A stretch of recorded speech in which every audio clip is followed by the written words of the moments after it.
Assalamualaikum warahmatullahi wabarakatuh. Alhamdulillah wassalatu wassalamu ala Rasulillah wa ala alihi wa sahbihi wa mawala amma ba'du. Sahabat-sahabat Aswaja, seluruh subscriber Afandi Channel, seluruh penonton semuanya, saya doakan semoga Allah senantiasa memberikan rahmatnya, taufiknya, hidayahnya, maghfirahnya, memberikan kelancaran rezeki dan kesehatan kepada kita semua. Amin Allahumma amin. Kali ini saya akan merespon tantangan dari salah seorang jamaah Wahabi yang komentar di video saya. Ketika saya mengupload sebuah video yang saya beri judul tantangan buat Ustadz Abu Haidar dan jamaahnya dan jamaah Wahabi itu ya. Di situ awal-awalnya saya mengupload Ustadz Abu Haidar ini berdusta atas nama Imam Syafi'i dan ashab Syafi'i. Kemudian saya memberikan tantangan kepada Ustadz Abu Haidar dan jamaahnya agar bisa membuktikan bahwa dirinya itu tidak bisa disebut sebagai pendusta. Karena Ustadz Abu Haidar ini mendustakan Imam Syafi'i yang katanya mengingkari keras orang mengaji di kuburan, membaca Al-Quran di kuburan, dan mengatakan ashab Syafi'i ini yang mengatakan bahwa mengaji Quran di kuburan itu adalah termasuk syirik. Nah, ini ada jamaah Wahabi yang sok yes nantang saya. Nama akunnya adalah Endang Kusuma. Jangan sama Ustadz Abu Haidar, sama gue aja lu berdebat. Gue mau nanya sama lu, adakah Nabi dan para sahabat mentakwil? Sudah gitu tulisannya salah, mentakwil. Mentakwil sifat-sifat Allah. Jika memang ada, sebutkan siapa yang meriwayatkan dari sahabat sampai imam madhab. Saya jawab di konten itu, beneran mau debat? Yuk kita live nanti malam atau besok malam kita live. Temanya 1, Ustadz Abu Haidar bohong apa tidak atas nama Imam Syafi'i dan ashab Syafi'i. 2, adakah sahabat salaf yang mentakwil? Adakah sahabat atau salaf yang mentakwil? Semua jawaban harus dibuktikan dengan kitab-kitab ulama. Jadi saya tantang dia, orang yang bernama yang punya akun Endang Kusuma ini, untuk diskusi langsung secara live dengan saya. Itu saya tantang. Kita lihat jawabannya. Lalu apa jawaban si Endang Kusuma ini? Afandi Channel, jangan pakai live.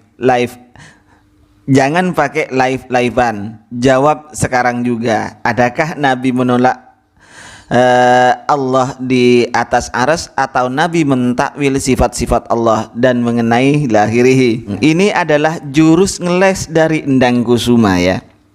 Dia saya tantang untuk live tapi tidak mau live. Jadi beraninya dia cuman berani ya di situ agar tidak diketahui orangnya. Pak Endang Kusuma, jika Anda orang berilmu, apa susahnya untuk live?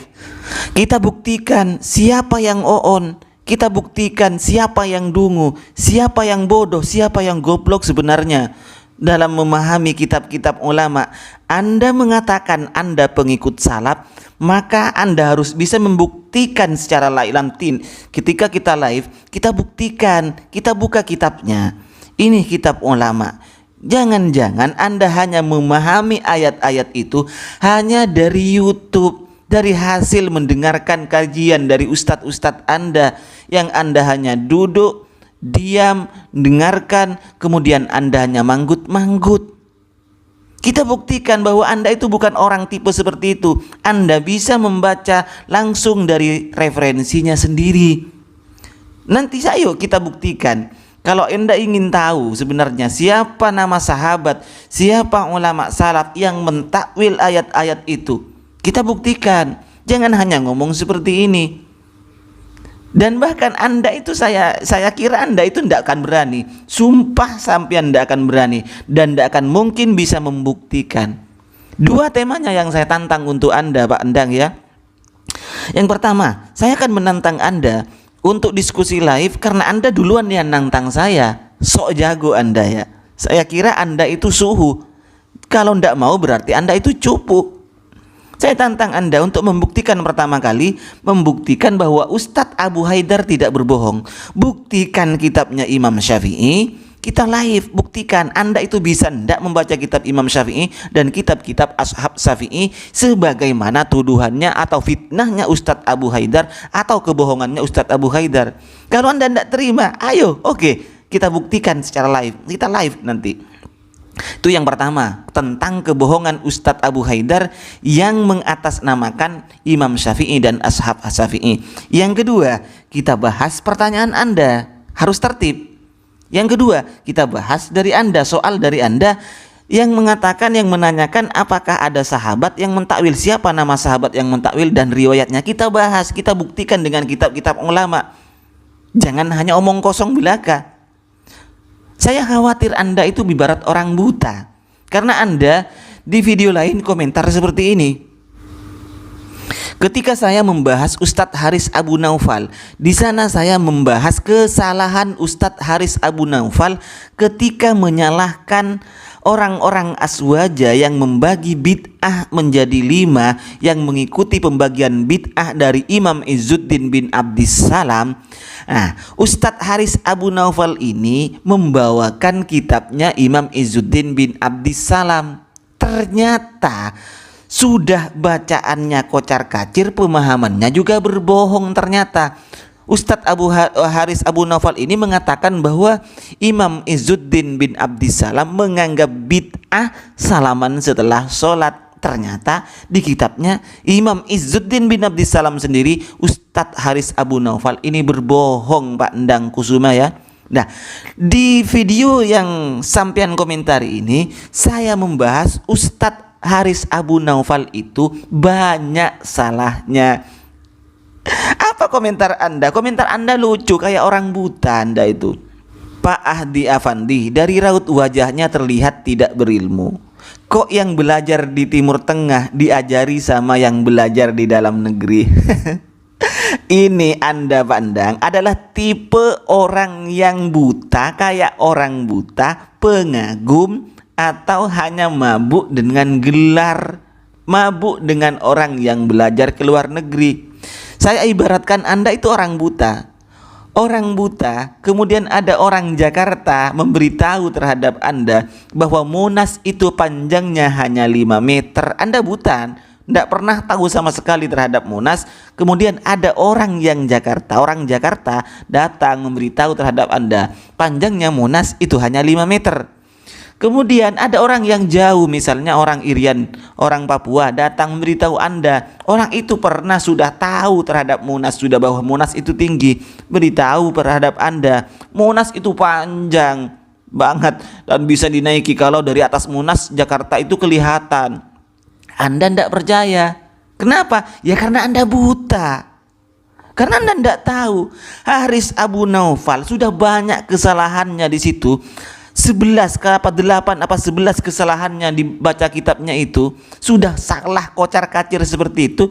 Tapi karena dia belajarnya di luar negeri dan Anda yang mengukur adalah orang buta yang tidak pernah tahu terhadap pelajaran, tidak bisa nahu, tidak bisa sorob, tidak bisa gramatika bahasa Arab, akhirnya Anda mengagung-agungkan orang yang belajar di luar negeri, dan Anda ibaratkan mengagung-agungkan orang Jakarta yang dekat dengan Monas, yang mengatakan Monas itu panjangnya hanya 5 meter.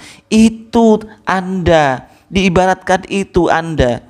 Nah, kalau Anda tidak terima, silahkan, yang mana yang mau didiskusikan dengan saya, ayo kita live. Kalau Anda ingin membela Ustadz Abu Haidar atau akan membela Ustadz Haris Abu Naufal yang kocar kacir dalam membahas ilmu alat itu, membaca kitab itu, kita buktikan.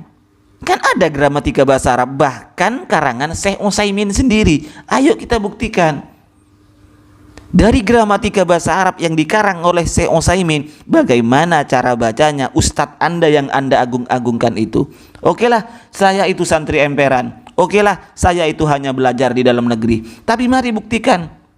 Jangan hanya ngomong kayak anak kecil seperti itu ya Pak Endang. Buktikan bahwa orang-orang Wahabi bukan hanya datang, duduk, diam, dengarkan, kemudian manggut-manggut. Itu istilahnya adalah 4D 1M.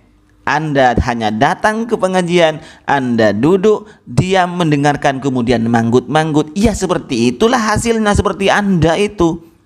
Walaupun salah, tetap Anda bela. Kenapa Anda anggap benar? Karena Anda itu buta, karena Anda itu tidak paham. Makanya kalau orang itu bodoh, mending diamlah Pak. Jangan malu-maluin aja kamu. Kalau tidak terima, ayo tentukan waktunya. Kita live Pak. Kita bahas di situ. Kita buktikan apakah sahabat tidak ada yang mentakwil, apakah ulama salaf tidak ada yang mentakwil, apakah Haris itu betul. Apakah Haris itu tidak berbohong? Apakah Ustadz Abu Haidar itu tidak berbohong? Kita buktikan di situ. Jangan ngumpet kayak anak kecil Anda, ya. Baik, demikian untuk Pak Endang Kusuma. Saya tantang kembali Anda, buktikan Anda itu orang salafi yang berilmu, bukan kumpulan recehan, bukan kumpulan orang-orang yang hanya datang, duduk, diam, dengarkan, kemudian manggut-manggut lalu pulang. Demikian. Mohon maaf sebelumnya. Wa khairan minni. Wassalamualaikum warahmatullahi wabarakatuh.